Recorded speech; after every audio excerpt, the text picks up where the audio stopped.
Tapos na ang preseason game ng NBA. October 22, Wednesday ang start naman ng regular season. Unang game, Houston versus Oklahoma. Tapos 10 AM naman ang Golden State versus Los Angeles na sana maging Win Angeles na sila. Ito naman ang preview at projection ng mga teams, player at iba pa para sa 2026 regular season. Galing to sa iba-ibang website, kinumpile ko lang. Ang projected top team for next season, unanimous, ang reigning champion na Oklahoma City Thunder. Ang expectation sa kanila, magkakaroon ng 62 wins pataas na makukuha sa regular season. Ang Thunder sa last 2 season din may average na 62.5 wins. Dalawang sunod silang taon na number 1 ng West. Sila din ang pang-5 teams na may mataas na winning rate na nanalo ng championship. Kaya safe na sila yung piliin na mananalo pa rin for next season. Ang second team sa kanila, actually dalawa to, base din sa iba-ibang website. Ang una doon, Knicks, dahil sila ang natitirang team or may formidable lineup sa East. Bago ang coach ng Knicks, siguro naman makakapagpahinga na doon yung ibang starter. Kaya bago din yung system nila. Pero intact yung starting unit at lumakas naman yung second unit. Yung isang team naman, bukod sa Knicks, na parang wala rin kadala-dala kada taon, pero regular season lang naman to, yung banderang kapo si Donovan Mitchell at yung Cavaliers.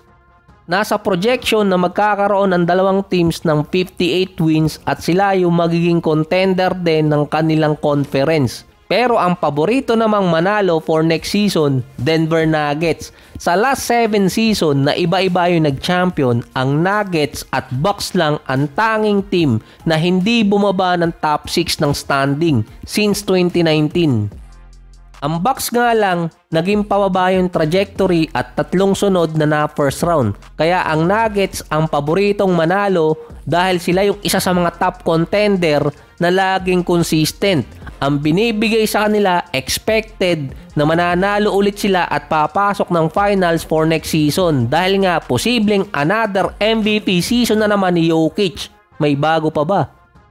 3 young team naman ang nilagay na magkakaroon ng breakout year. Ang una, Detroit at Orlando sa East sa dahilan na maraming team sa East ang naging pababaan trajectory. Kaya kailangan may pumalit. Tulad na lang sa Philadelphia at sa Bucks. Kasama din doon ang Indiana na wala yung kanilang isang star player at hindi pa alam kung magiging maganda ang run nila. Tapos meron pang potential na 4 na lottery team sa East. Pagdating naman ng West, ang expected doon San Antonio na magkakaroon sila ng 50 wins for next season.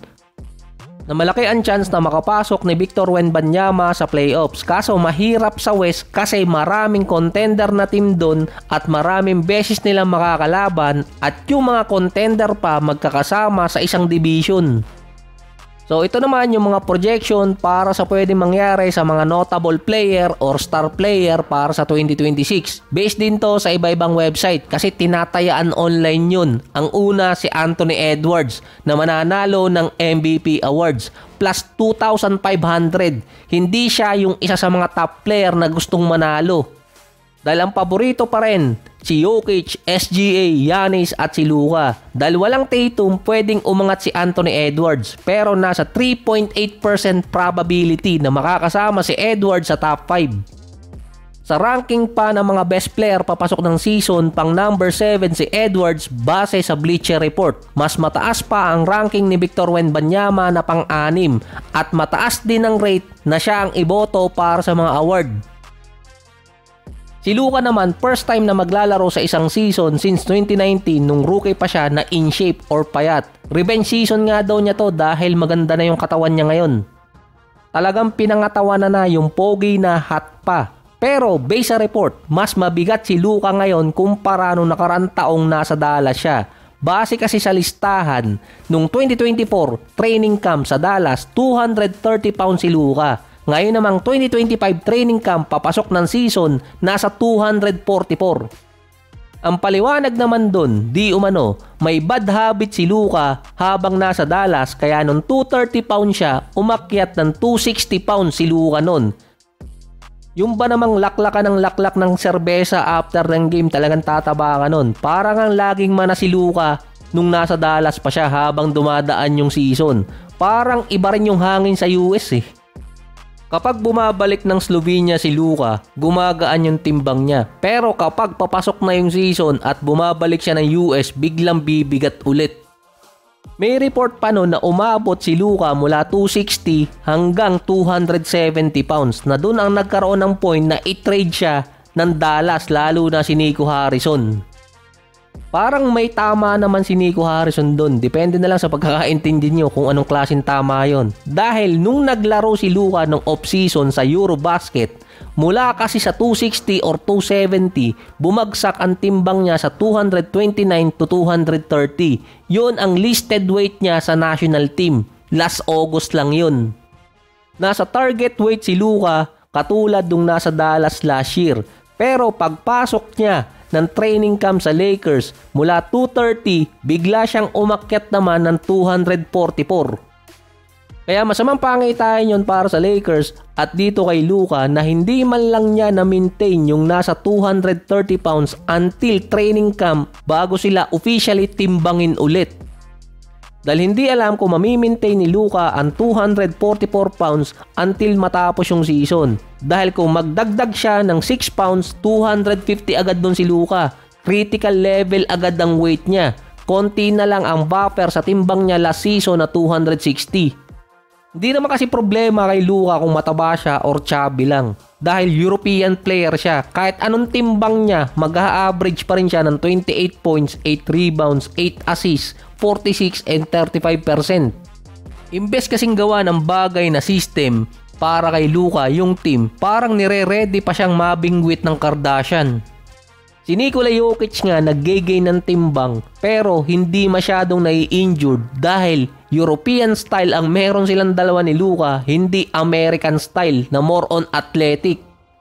Dahil si Luka kalimitang nai-injured, kaya ang titingnan nila agad doon yung timbang. Pero parang chemistry lang yan sa basketball eh. Kapag hindi naging okay yung team, sisisihin, problema yung chemistry, kaya hindi maganda yung naging resulta. Mostly na mga European player fundamentals, yung mga American athletic. Katulad na lang ni Zion na kapag tumaas talaga yung timbang niya, magkakaroon siya ng injury dahil talon ng talon. Kapag naman ang season, bumababa na naman ang rating, kailangan ng isang big time star na mati-trade bago yung deadline. Parang nangyari lang kay Luka noong nakaraan, nasagip niya yung rating ng season nang malipat siya sa LA. Ang unang candidate doon si Trae Young. Meron pa naman 3 araw para ma-secure si Trae Young sa Atlanta Hawks para sa buong 2026 season. Pero isa siya sa mga player na expected mati-trade bago yung deadline next year. Nakadepende kasi rin sa magiging standing ng Atlanta Hawks at sa kanilang payroll. Ang susunod doon si LeBron dahil hindi malinaw ang role niya ngayon sa Lakers. Parang 1-year rental na lang si LeBron sa LA. Pero siya yung player na kahit mag 41 years old na, mataas pa rin ang value. Na meron ding mataas na kontrata. Yun nga lang, expiry na ang kontrata ni LeBron at hindi pa alam kung magre-retire siya agad next season. Ang pangatlo doon si Kuminga, expected na kasing iti-trade siya ng Golden State kapag natapos ang kanyang restriction by January. Dahil yun naman ang gusto ni Kuminga, ang mapunta sa isang team na magiging star player siya. Ang pang-apat naman si Kobe White dahil wala rin siyang contract extension at expected hihingi siya ng malaki sa Bulls. Candidate din siya for trade.